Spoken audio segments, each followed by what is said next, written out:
everyone, I hope you're doing well. Welcome back to yet another seller interview session. Today I'm joined by Amazon seller, an absolute fountain of knowledge, Abbey. Abbey, thank you so much for joining me on today's session. Really appreciate it. Would you mind just sort of like introducing yourself and just sort of like giving everyone a feel for, who you are? Yeah, no problem. So, hi, my name's Abby, and I run my own Amazon FBA business.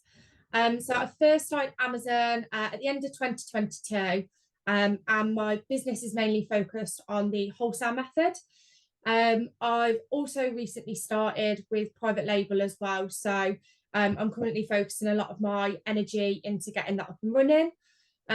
I do run my business full time as well, and I document my whole journey on TikTok and on Instagram.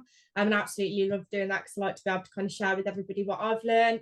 And I mean, I've been running my Amazon business for just over a year now. But I guess it wasn't probably until August, September time that's where I kind of really started to see big changes within the business and seeing my figures go up. Mhm. No, really good to know. You painted a really good picture. So just on the back of some of the things that you said there, in terms of like private label, like what is it that got you like into that, and how are you finding like getting started with that side of things? Private label's always kind of been the end method or end goal for Amazon, Mhm. because it's got better margins, and obviously it's your product, so you're not got other people coming on and getting into price wars, and things like that. So it's always kind of been the end goal.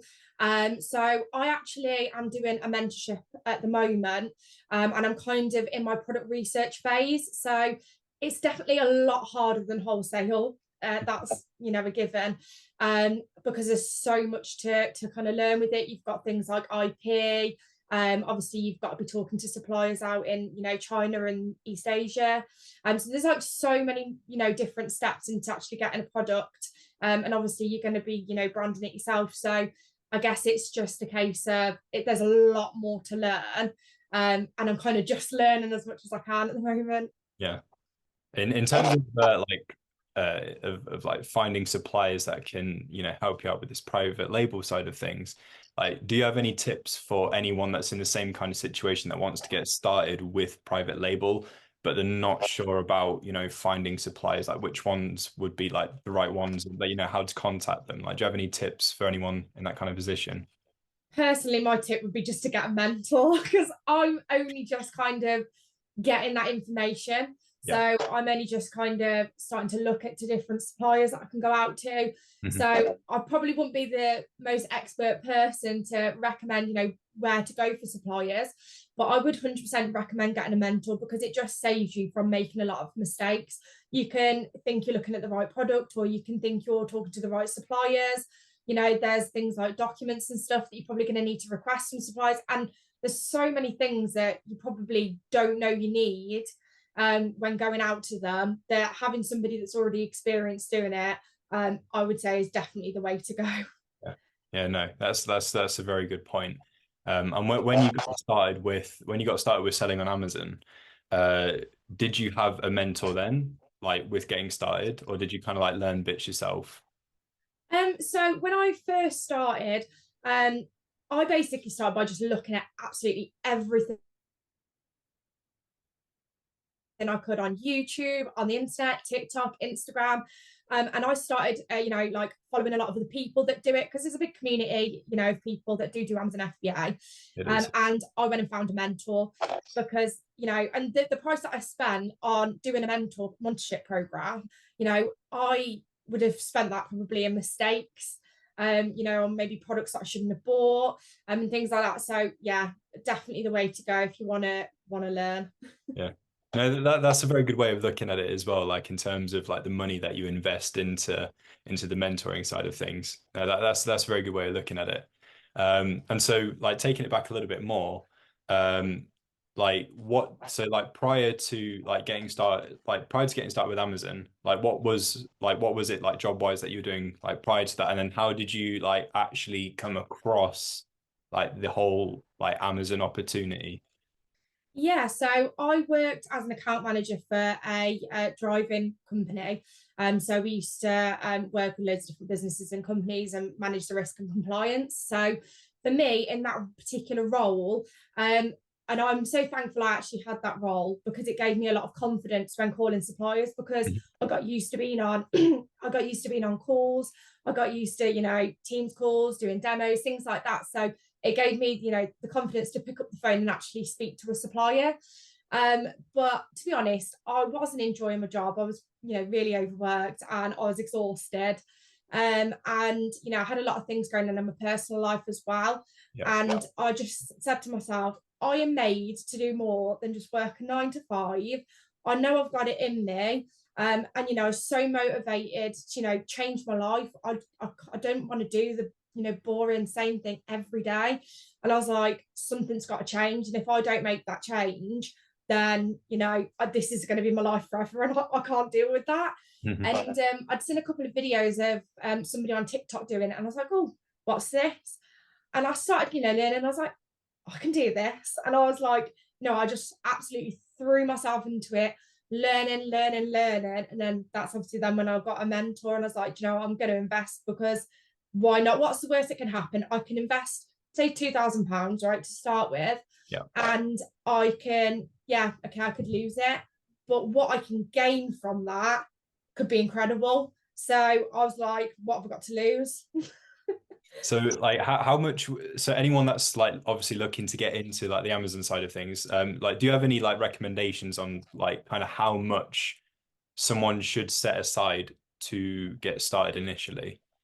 Yeah, I mean, it all depends on what, method you want to start with. If you start with something like arbitrage, you can probably start with, three, four, £500. You need basic software, and you need an Amazon Seller Essential account. So BuyBotPro and Amazon Seller Essential is probably all you're going to need to get set up. You can get the app on your phone, and you can go around in the shops, and you can go out and you can obviously scan what you need. Obviously, wholesale, you're going to be putting in slightly bigger orders. I started off doing wholesale straight away, and I think I probably invested about £2,500, and that was including my mentorship as well, to start with. And I've probably drip fed a bit more into it as I've gone along. But other than that, I've just been using my profit to kind of reinvest. I didn't take a wage, even though I was working at the time. I didn't take a wage for probably nearly 6 months. I literally reinvested everything I had into growing it, because if you spend your profit, you're not going to be able to grow as quick. And then obviously if you start in private label, you're going to need into kind of the thousands to be able to start that. So it all depends on which method you go for. Yeah, no, completely understandable. And in terms of like the growth of your business from like when you first started to now, like have you seen like a massive difference in sort of like your turnover, like how much you're making each month? Yeah, definitely. I mean, when I started, I was really lucky. I found like quite a good product that, kind of really gave me that bit of a kickstart. And I know not everyone's as lucky from the beginning to have, like a really good product. And I've even got that product now. So, it's gone well for a while. But I mean, like I said, it's probably was like August, September time where, things started to kind of increased quite significantly for me. So I think it was September time. I think I did my first 10k month. And I think it was about £13,000 I did in sales, and that was about 3,000 in profit. So like that was a big jump from about 1,000 profit that I'd done the month before, about 1,500 the month before. And then into October, I did over £20,000 in sales. So again, it just like multiplied. And I think it was just over £4,000 in profit. So like that was just, going from like £1,500 profit to £4,000 in like the space of 2 months was like, oh my God, this is, amazing. That's awesome. And it really gave me, because again, I've reinvested it. It's given me that money to reinvest into private label. So I've not had to use savings or anything for that. Yeah. So yeah, no, that's really good to know. That's like very impressive. Like wow, like that growth in the space of 2 months as well. Like, that is really good stuff. When so like just going back again to like when you got started and such, like was it a case of like you let go of your old job and you just put everything into Amazon like straight away, or was there like a transition period where it was a side hustle for a time and then you grew it out into a full-time thing? Yeah, so it was kind of, I mean, I started doing the mentorship in November, I think it was in 2022. Mhm. So I actually quit my job. I think it was at the beginning of February I left. Yeah. And it wasn't just because I wanted to do Amazon that I quit. There was loads of different factors, personal things, work things that I was like, look, do you know what? I was like, I might not be financially in the best position to quit. I was like, but I'm just going to go for it. What's the worst that can happen? I'm going to have to get a new job if this didn't work out. But I was like, do you know what? I'm just going to do it. I Yeah. was like, honestly, what have I got to lose? I wasn't, like I said, I wasn't really, enjoying my job. I had other things going on. And I was like, I need to make a change. So I just did it. Yeah. I just quit. Well, I mean, look at you now. Like look at you now.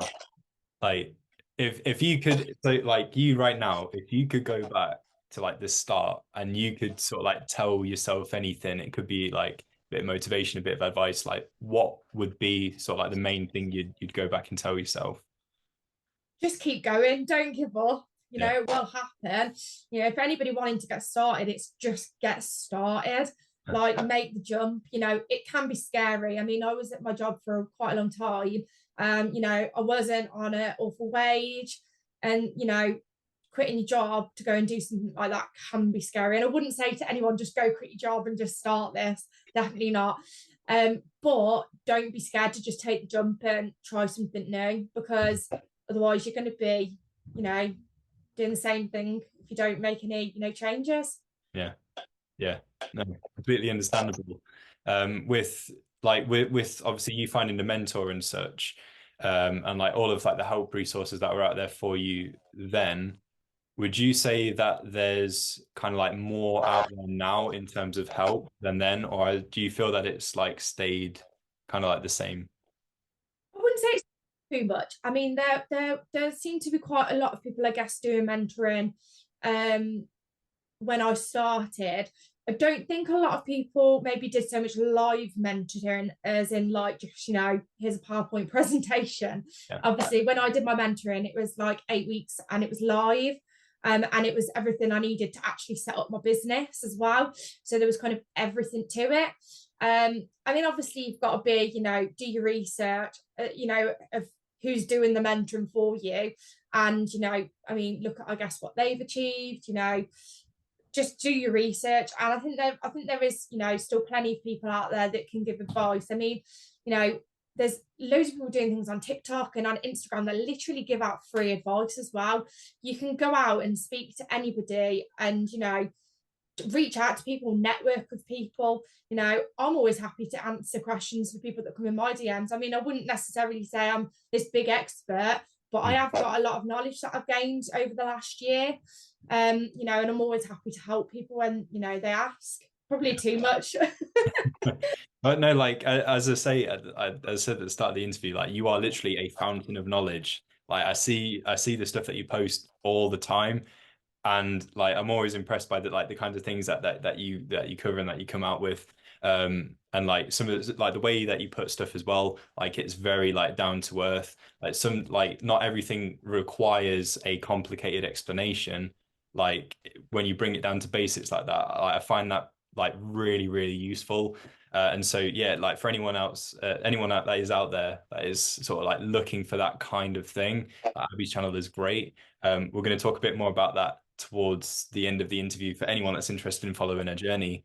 And so I guess sort of like the last thing that I wanted to sort of cover on the Amazon side of things before we go into the entertainment part of the interview was like in terms of softwares that you use. So I know that you use BuyBotPro, Profit Protect Pro, and Skewify. Um, like what would be your advice to someone that is on the fence about using a repricer? Like what would be your advice to them? Do it. So for me, for example, with Profit Protector Pro, once you've put everything into the software, you literally don't have to do anything. it does it for you. It's automated, so it will compete on the buy box for you without you having to sit there and manually go on and change the prices. Mhm. So I mean, I've made an extra. In fact, I've got it written down somewhere. Let me look.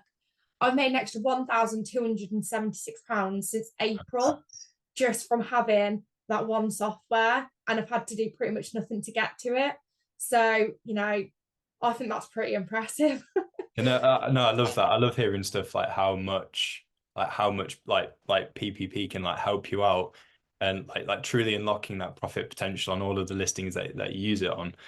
So I guess my next question is, do you have like a favorite strategy of them all?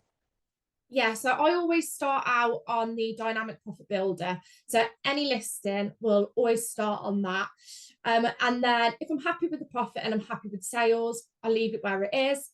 And then if I kind of think, I need to get a few more sales, I'll move it up one. So then I'll maybe go to the, which one do I go up to? So the The cautious balance. sales enhancer. Okay. So I'll go up to that, and then again I'll go up to the balanced accumulator, and I'll just kind of go up one by one until obviously I get to the super aggressive strategy, which I only tend to use if I just want to get rid of some stock. Mhm. And I just want to sell out. I'm not really bothered, if it sells at the very minimum price I've set. I just want to Yeah. get rid of it. So I kind of gradually move it up, but I'll try and keep as much profit as possible. Yeah.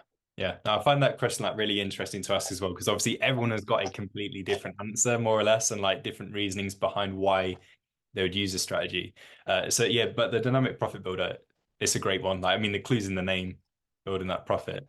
And like as I say, it's like really sort of like heartwarming to like know how much extra you've gained through using Profit Protector Pro. Switching it up to BuyBotPro, obviously deal analysis. Do you have like a favorite like feature in BuyBotPro, like one that like particularly helps you out kind of like the most, if that makes sense? Like obviously there's so much in there and like all of it is like useful knowledge, but like is there anything in particular in there that's kind of like a standout for you? I mean, yeah, I mean, there's so many, so many features on it. It's Yeah. literally a piece of software that you use, when you're sourcing any product. Obviously, it's really good that you can use the BuyBotPro Island, and you can just you can put the price in, you buy price, you sell price, and it gives you the ROI and it gives you profit straight away instead of having to add it to your inventory. It then takes 15 minutes for that to go through. Then you have to check it. That can just be time consuming. So it's really good that you've just got that quick and easy and it's there. Mhm. But then you've also got things like, being able to check the price history, see what prices Amazon are competing at, see what price of the FBA sellers, the buy box has been at. Checking that price history is, essential when deciding whether you want to test order a product. You can check things like, who's been dominating the buy box? Do you want to compete with whoever's maybe had 97% or something of the buy box? Are you going to be able to compete with them? So it really gives you that, kind of knowledge of whether you want to order a product or not and whether you want to test it. So yeah, really, really useful. And I know as well that you've been working with virtual assistants as well. Um, just yeah, thinking about what Pro thought of the VA toolbox, and yeah, just remember to ask you about virtual assistants. So just a little bit about that then.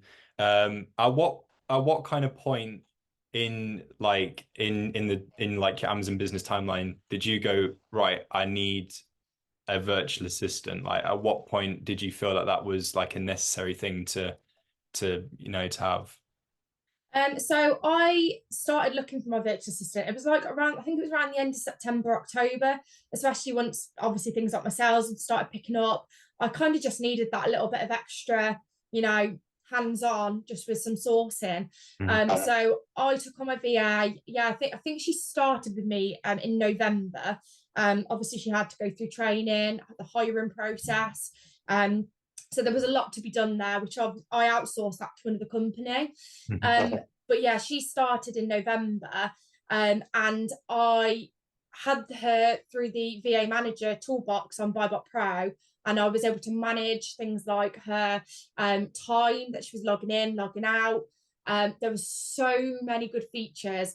So it was really good as well because it took a screenshot of a screen every 3 minutes. Yeah. So every 3 minutes, you can basically paint a picture of what your VA is doing, and obviously with it tracking their time as well. You can make sure that they're logged in from the time that they start their shift to the time they're not, because obviously your VA isn't going to be based in the UK. So it's really, really handy software to have. And the fact that that's literally included in BuyBotPro, you don't have to pay any extra.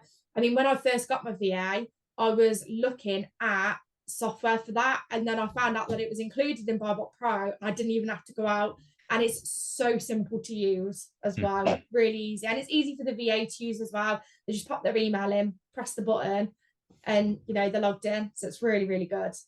Yeah. No, I appreciate that. And like in terms of like the tasks that you had for your like VA, was it just sourcing that you had her doing, or was there anything else as well? Yeah, just product sourcing. So she was doing online arbitrage, and I was kind of in the process of getting her doing wholesale as well. So in terms of online arbitrage, obviously she would go out, she would be having a look at products we could sort, with products we could stock. And then in terms of wholesale, I was teaching her how to go through and scan price lists. I was teaching her how to go through a price list, what to look out for. I was getting her to do a little bit of manual sourcing on wholesale websites if they didn't have a price list. So it was really handy to, get her to be able to do some of the heavy kind of admin work, so that I could focus on, contacting suppliers, building a relationship with the suppliers. That's kind of, the end goal there. Yeah. When it came to training like your VA as well, like what is it that you put in place exactly like for that training? Was it a case of you had to watch through like a series of videos? Was it a case of like one-to-one kind of like calls and just sort of like training that way? Was it a mixture of a bunch of different things? Like how did you find and implement the whole sort of like training for your virtual assistant? So she had training with the company that hired her. So the training originally was outsourced, but I did additional training with her when she started. I kind of did a Teams call, and I was showing her how I use software. She was looking at other videos as well on things like YouTube, but I thought it was good to actually do it with her because I want to show her how I use it. In addition, not to just how everybody else might use it, everyone's got slightly different things that they'll do in their business. So, I was making sure that I would show her those things, but I would also do like a daily call with her as well. So every single day, we'd have an hour in the diary, and we'd go through and do deal analysis together. So I could, go through things in details to make sure she's hitting, her targets, meeting ROI, making sure that the product's profitable, giving her, constructive feedback. We've got to a point where she's now going through the deals and I'm kind of watching her talk through them. So yeah, there's so much to it. And I was so nervous to have a VA at first. It was kind of just again, I'm just going to do it because if I want to grow, I've got to eventually do it. Yeah. So it was kind of just jump straight in. And like in terms of like the VA side of things, is it a case of like you'll only ever need just the one, or do you see a point whereby you might grow even more and you'd need to hire like more hands? Definitely, definitely going to hire more VAs. I don't see why you wouldn't.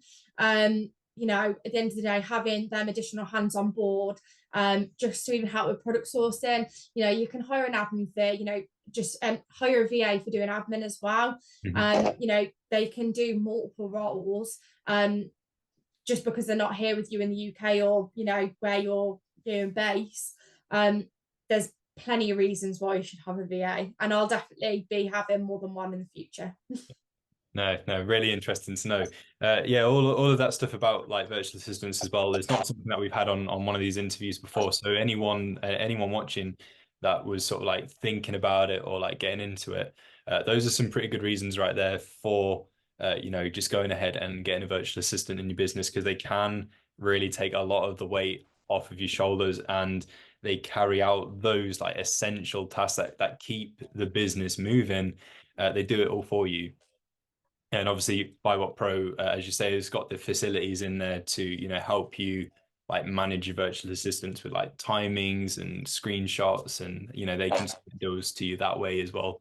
So yeah, no, really good stuff about virtual assistants there. And so obviously before we wrap up, what I want to do is move into the entertainment value in these interviews, where basically whatever question appears in my head, I will just straight up ask.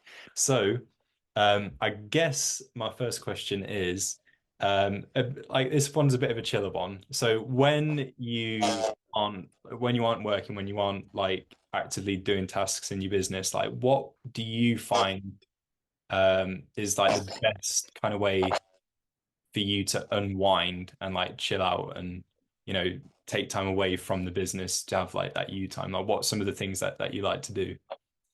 I like going to things like the gym. I like going to fitness classes. I love going to things like Zumba and body combat. I just like to be able to just chill out and hang out with my friends, my family. Whenever I get the chance to do stuff like that, it's generally what I'll be doing. Kind of maybe I like on the weekends and stuff, especially more in the summer. I quite like doing like festivals and going on holiday and things like that. So yeah.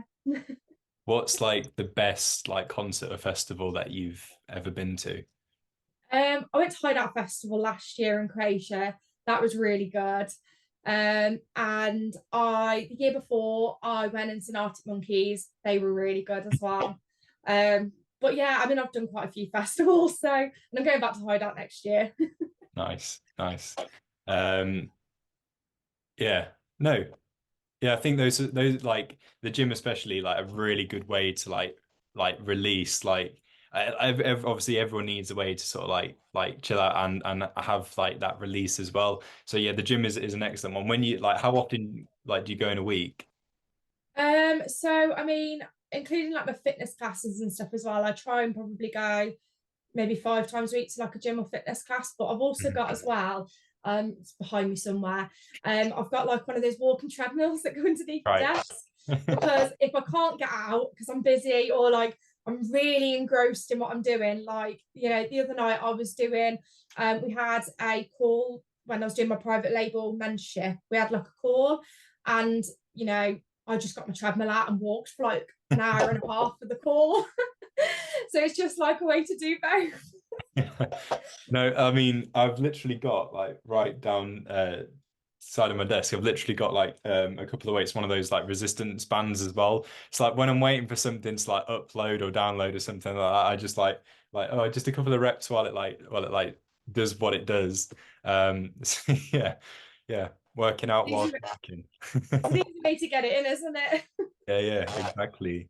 Um, my next question is if you could have any superpower, but just one, what would it be and why? Gosh. Good question. I don't know, maybe I'm trying to think of like a Marvel movie now and what superpowers they have. I don't know. Maybe be like extra strong or something like that. Strong. Yeah, you can yeah throw the gym in the bin then you because you've already got that strength. If it power, I would love to be able to eat whatever I want without getting fat. That'd be ideal. Yeah, no, that'd be a great one. Yeah. Um, yeah, no, I can't argue with that at all. Um, yeah, and I guess on like my last question then, sort of like on the back of what you're saying about like Marvel movies and stuff. I mean, it might not be something that like you're super into, but like, do you have like a favorite like movie? I mean, you might have multiple favorites. I struggle with this kind of question whenever anyone asks me, like, there's just so many. But I guess like if there's just like one of your favorites, like which one? It's so hard. I've got to admit, I like the early Iron Mans and the Thor movies. Yeah, Ragnarok's a really good one, but then I also do like Infinity War and Endgame. yeah. I do like a lot of Marvel stuff. Yeah, so I was gonna say, like, are you like really into that sort of like hero kind of like genre? A little bit, yeah. Do you like as well as Marvel, like do you like I'm gonna divide some people here that are watching, I can see it already, but like do you like DC stuff just as much like Batman and all that kind of all that kind of Just Marvel. I do prefer Marvel more, but I have watched kind of like the Batman films and things like that. Yeah. No, I'm exactly the same as you. Anyone out there that's like really into DC and that is probably going to leave some angry comments, but yeah, we like what we like. But yeah, so we are going to wrap up, but before we do, obviously, as I mentioned a couple of times in this session, like Abbey is literally a fantastic fountain of knowledge. And as I say, like the way that she explains it as well makes it really easy to understand those big Amazon topics. And so for anyone that's sort of like interested in following your journey, sort of like getting to know a bit more about you and just like anyone that's seeking advice, like where is it that people can follow you? So TikTok and Instagram, and my handle is at Amazon with Abbey. Awesome. Okay, so TikTok and Instagram, go give her a follow. As I say, amazing source of knowledge. And before we say goodbye, is there anything else that you wanted to sort of like add at all? Like any advice, anything else? Well, thank you for today for starters. Yeah, no worries. And yeah, just do it. Just go out there, get started. What have you got to lose? I think that's been the theme of this session. Like, Yeah, honestly. just go ahead and do it. Just go ahead and do it. Yeah, don't think about it, just do it. Yeah. So you've been told if you're thinking about it, just go ahead and do it. Abby, once again, thank you so much for having joined me on this session. Really appreciate it. It's been an awesome one. Thank you to everyone as well that joined and watched. If you've got any questions at all, please feel free to pop them in the comments. Give Abby a follow, and I'll see you all next time. See you soon. Thank you.